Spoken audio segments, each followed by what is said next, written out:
آیا نہیں آیا ان کا نام آیا ان اللہ کان شاکرا علیما آیا نہیں سورہ بقرہ میں بھی آیا سورہ نساء میں بھی آیا شاکرا علیما شاکرہ نام تھا تو قرآن میں ہم نے جو پڑھی ہے سورہ بنی اسرائیل وَقَضَىٰ رَبُّكَ أَلَّا تَعْبُدُوا إِلَّا إِيَّاهُ وَبِالْوَالِدَيْنِ إِحْسَانًا قرآن شریف میں یہ لکھا سورہ بنی اسرائیل میں 15ویں پارے میں کہ سب سے پہلے اپنی رب کی عبادت کرو اور عبادت کرنے کے بعد فوراً اپنے ماں باپ کی خدمت میں لگ جاؤ.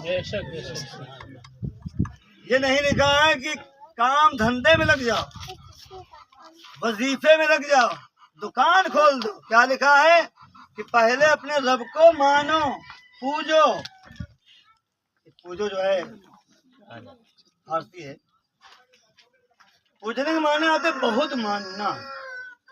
اس کے بعد میں اپنے ماں باپ کی خدمت میں کرو کیونکہ رب کی عبادت کرنا فرض ہے اور ماں باپ کی خدمت کرنا واجب ہے. جیسے عیدین کی نماز پڑھنا بولو سب لوگ واجب ہے. جب امام صاحب وہاں بتاؤ تو گلشاد ہو تب جانتے ہو کہ واجب ہے جانتے ہو. اور وتر کی نماز پڑھنا واجب ہے پڑھنے نہیں آتے کب ادا کرو گے. اور اس میں دعائے قنوت پڑھنا اور سیکھنا. ہاں تو بتا رہے ہیں حضور نے ماں کا درجہ بتایا اور رب نے بھی بتایا. حضور نے بھی بتایا اور رب نے بھی بتایا کیونکہ رب نے ہمارے نبی کو بتایا نبی نے اپنے صحابہ کو بتایا اور صحابہ نے تابعین تبع تابعین کو بتایا علماء کو بتایا مفسرین کو بتایا محققین کو بتایا غوث کتب ابدال کو بتایا تب یہاں آگے پہنچا ہے.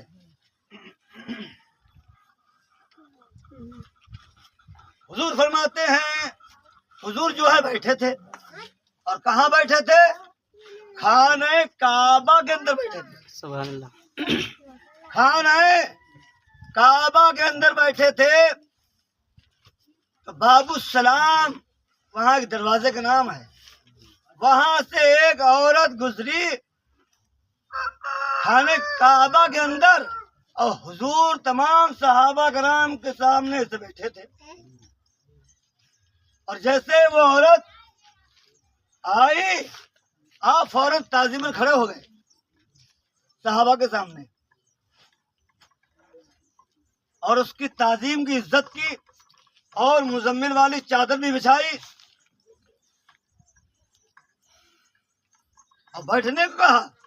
تو صحابہ کرام پوچھتے ہیں یا رسول اللہ یا نبی اللہ یا حبیب اللہ یہ کون عورت ہے جو نبیوں کا تاجدار ہے نبیوں کا امام ہے امت کا غمخوار ہے شمس الضحیٰ بدر الدجا ہے مصطفیٰ جان رحمت ہے یہ عورت کی تعظیم کر رہا ہے کون ماں ہے. تو ان صحابہ کرام کو نہیں معلوم تھا کیونکہ جب اس عورت نے حضور کی خدمت کی تھی تو وہ سب کافر تھے. تو کہا یہ ہماری ماں حلیمہ سعدیہ ہیں ہم کو انہوں نے بچپن میں دودھ پلایا ہے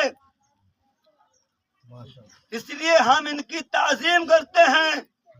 اے صحابہ تم بھی اپنی اپنی ماں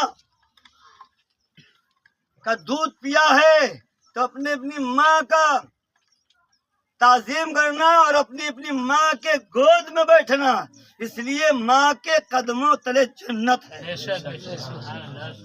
مزمل والی چادر بچھا دی اور جب بچھا دی کہا ہے ماں اب اپنے نبی کی تعریف کر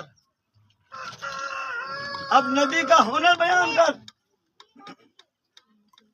تو حضرت حلیمہ فرماتی ہیں یا نبی اللہ یا حبیب اللہ جب میں تم کو مکہ سے اپنے گھر لے گئی تو اٹھنی ہماری دبلی اور پتلی تھی، سب سے پیچھے تھی، لاگر تھی، چلنے میں پیچھے. لیکن جب ہم نے تم کو اس اونٹنی پہ سوار کر لیا تو اس اونٹنی میں جان آ گئی. سبحان اللہ. سستی فرتوینی ہو گئی اور سارے قافلہ والوں سے آگے چل رہی تھی. مکہ کے دکاندار کہہ رہے تھے، مکہ کے دکاندار کہہ رہے تھے، اے حلیمہ سعدیہ کیا سواری بدل گئی ہے؟ حلیمہ سعدیہ کہتی ہیں، ارے سواری نہیں بدلی ہے بلکہ سوار بدل گیا ہے. سبحان اللہ.